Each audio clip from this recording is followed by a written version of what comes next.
There's a context to life, and there's a content to life. Yeah. Those are two My different ego things. identity keeps adding the context to the universal consciousness, which is the context of life, which is truly the same for all of us. Because we're all from pure joy. Let's go slowly. Baby steps. Like you. You always had an experience of being alive. And inside of that experience, something was going on. Right? Yesterday. Some circumstances. Okay. Let's think about this. I'm playing this with myself a lot. During the day, you're bound to end up in the restaurant. In the restaurant, in the movie theater, and here and there. And usually when you go to a restaurant, you hear music playing, right? So it's like you go and when I enter in here, I just like, wow. That's the content right now of my experience of being alive. Okay. And then, sometimes later, I'm entering another restaurant and another music is playing. It's like, oh, wow, this is my experience. This is what feels my experience of being alive right now. And between these two, music here and music there is no time. It looks like the story is like, oh yeah, I walk from here to there, boom, boom, boom, boom, boom. What does it have to do? But it's so mysterious. It's so mysterious when you realize that, oh, I just was right there, and that music was playing, and now I'm right here, and this music is playing, and now I'm right there, and this music is playing. It's like, you know what I'm saying? It's so mysterious. I can't put it in words, you know, how mysterious it is. You're jumping out of your skin as you speak. It's like you know, it's like you are a traveler through space and time. You are a traveler, right? You get a sense of being a traveler. And that's who you truly are. You are the traveler, immortal, through infinite amount of experiences. You are going from one to, but you are the traveler. And all those experiences of the traveler. There is no world out there. They're all just experiences of the traveler. The only one who exists is the traveler, and the traveler is going through all those experiences. It's like when you go to a movie theater and you suspend your reality to see a movie, right? Or you go on the train and make many stops. Yeah. You go on the train, you sit and you see different things, it passes through all the landscape is coming at you, passes, and you move forward. So you see how you become that traveler. Yeah. It's like it enters. It becomes you. Yeah. And it's like something you wear. It's like some role you're playing. Yeah. It's like you're part of that movie. Yeah. You're part of that landscape through the train moving. Yes. And you lost yourself. You lost it. Have it happened to you? You lost yourself on the train. All the time. You know, especially when you are are a kid. Looking out the plane window or Yeah. Or you in the lose. movie. Yeah. You lose But then we yourself. come out of the movie theater, we're like, oh God.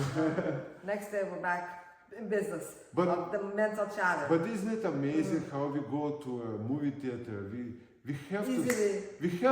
make actually an effort. This is the same effort I'm calling for right now. To lose yourself. Because that's what you do in the movie theater, experience the movie. Tell us if you're losing yourself. How? What would you say? You have to lose yourself. You have to lose. It's the best way. You have to lose yourself to experience a movie, right? Otherwise, the movie is not a movie. Yeah. The drama will not be a drama. You will not have this ride that movie is, right? The ride of the movie. you know, and you will not be crying and tears will not go down your cheeks, and because you feel your hero is dying there, and you are that hero, you're not here sitting in the chair, and you know, and then suddenly light turns on, movies, and you're like, oh, you're back to yourself, right? Well, that's exactly what it is. This is this experience. This is this is a movie which you chose to, you suspended your reality to experience this situation. And as you feel in the movie, like you were doing things along with the hero of the movie, he was doing things and you were doing that. You felt that, oh yeah, he jumped, he punched this guy, and you feel like you did it, you know. So you did everything, and you feel like, oh, like you are in the action, you are part of the action, you are doing things inside of the movie. Like in a video game. Yeah, in the video game especially, you are doing these things, you know, out there in that world, you know, especially if it's virtual reality, you are so engaged. So the same thing is going on right now. It's all pre-scripted. It's all already done. There's nothing that you can do about it.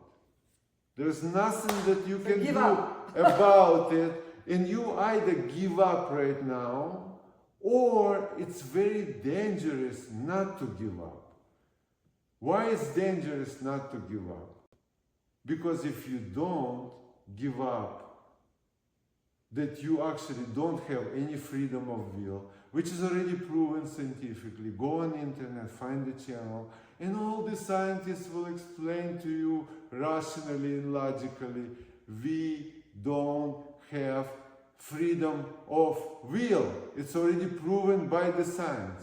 But do we live life like that? Feels like I'm talking, it's like, no, I can raise my hand. Well, be with it. Feel it, you know, see what it does to you, believing that you are actually doing something in life. This is the religion of humanity. It's not Christianity, it's not Hinduism, it's not. The root religion is I can do something, right? I am in charge, I'm in control. No, you are not. You are not in charge, you are not in control, and you cannot do anything about anything, okay? So we're all under the illusion of and the more you get it, the better you will be performing in every... Imagine if a pianist in his head or her head is thinking, oh, how can I, you know, do, not miss without a notes, note? without how notes, can I remember everything and maybe I will not... concert pianist in front of 1,000 people. Hit the wrong note, and you are in your head, and that's not how the real great pianists play. They don't know what they do. They lose themselves completely. Or any great musician. Right? Yeah. And that's what's enjoyable for them, and that's what's enjoyable for viewers who because we all lose themselves in the music, right? We all lose ourselves. This is what is greatness of the art. All the arts. Of the arts of all kinds. We lose themselves in those paintings, in those pictures, in those sculptures, in those all these expressions, because they came into this world spontaneously. You know, not out of thinking process. So they remain being fresh. Why when you hear Mozart, it's always fresh. It's written, you know, 300 years ago, but it's still fresh as yesterday. And it will always be fresh. Why? Why? Because it's eternal. Because it was not written out of conceptual mind. You know? And the more we step out of our conceptual mind, the more we are alive in the moment, the more we can create. Because who's creating life? We can create nothing. Mozart cannot write this music. Nobody can. Bach had 22 kids. And Bach was writing music faster than he can write. You know, it's just like amazing. You know, it's not especially possible. The concerto. Yeah, and Michelangelo created this cupola on top of cathedral which was no way to calculate, and it was just by intuition, right? That's why intuition is real, right? Everything comes from intuition. Everything real in life comes from your intuition. And what is intuition is about being alive, being in the moment, right? Then you sense things. I don't think Michelangelo worried too much about if the column. He was not worrying that it column will will collapse, fall. even Yeah. though it was not calculated. Now all the engineers are asking, oh, how did he do it without calculation? I mean, it's crazy, you know. We have to calculate, we have to all apply our science. Or how did Van Gogh paint like that without Yeah. going to getting a PhD in art in school? this house they built bridges in the ancient times, and they were not calculated. They were just intuitively placed in the way they were placed, and they stand until today. And the beautiful temples of the past, and beautiful all the structures which are now temples in Japan, looking thousands of years old. Because people were being with nature, they were in touch with life. Because they were building like bees are building their what you call it, where they store honey, you know, their homes. The beehives. Beehives, you know. They are not thinking about it. They are in the moment. They are there. Life manifests itself. So you are that life. So we're not less than the bees. Yeah, exactly. We just need to get rid of our ego identity. Yeah. To feel joy, to live in the shame moment. on us, because when we depart from that feeling of being alive, we start creating this ugly, boxy structures. Look at architecture today. Look at modern architecture. I'm not talking about creative ones, you know. I'm talking about general, boxy styles. Soulless. You know, soulless. Styles in furniture You go and to architecture. areas of homes which are absolutely without any soul, because they're calculated. Because they're calculated for profit, they're calculated for how many people they can fit in this area. And so they're not designed out of awe and wonderment and amazement. And oh man, we will create the purpose this, of beautification. Fairy tale. You know, life is a fairy tale. You know, let's create out of the spirit of magic. So that's where we are. So I said it's dangerous not to make effort of letting go of your biases and your preconceived notions and your beliefs. It's dangerous. So that's the source of pain. Yeah. That's the source of suffering. Because now start asking yourself, why are you holding all of it? Why do you have this possession? Why do you have this storage of worthless concepts, ideas, beliefs, superstitions, prejudices?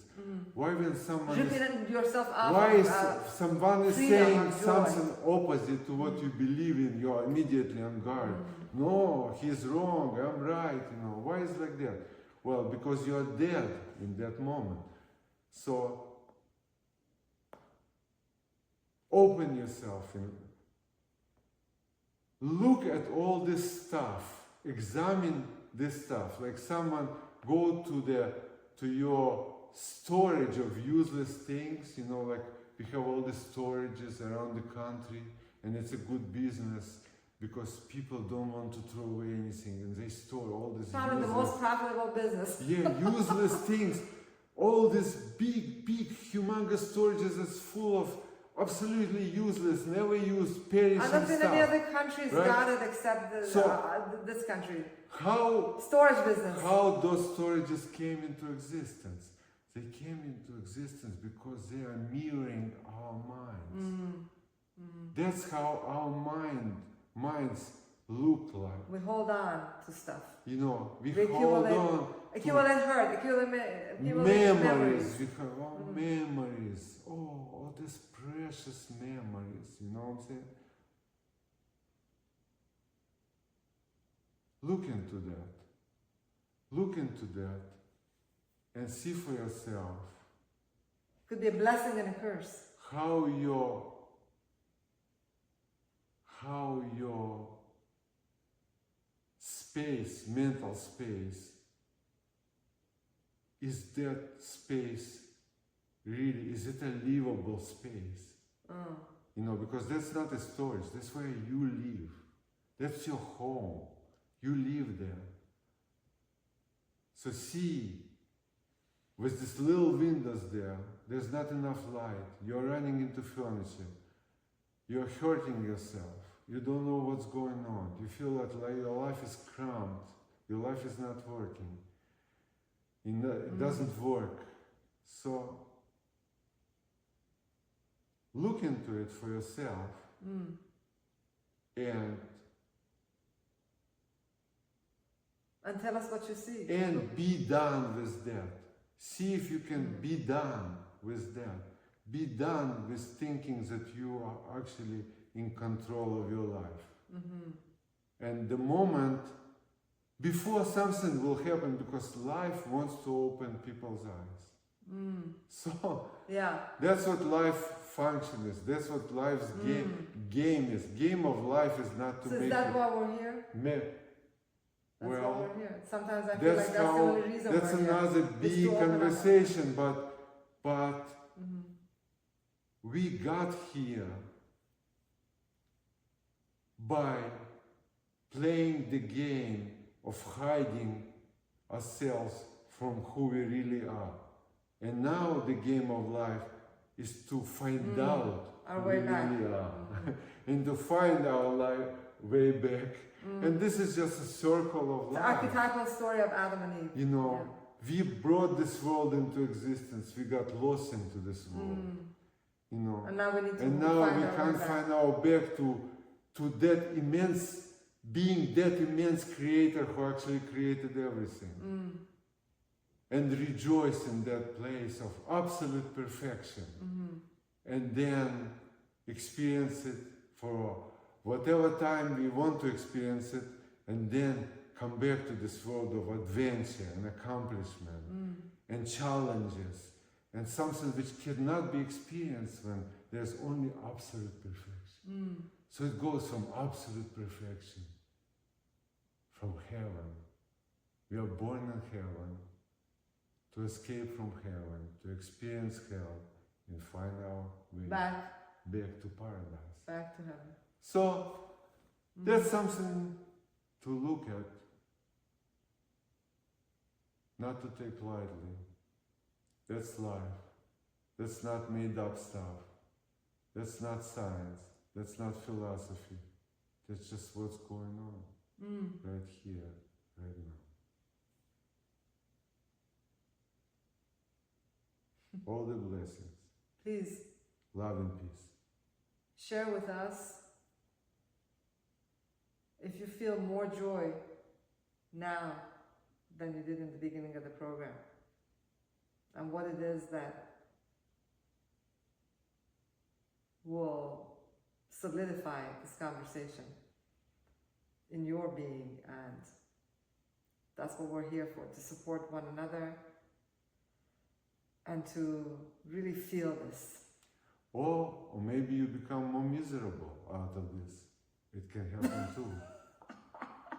But, sometimes I do. But anything, Because I'm like, oh my God. anything which knocks you out, anything which knocks you out from a normal routine Can feel uncomfortable. is a total blessing.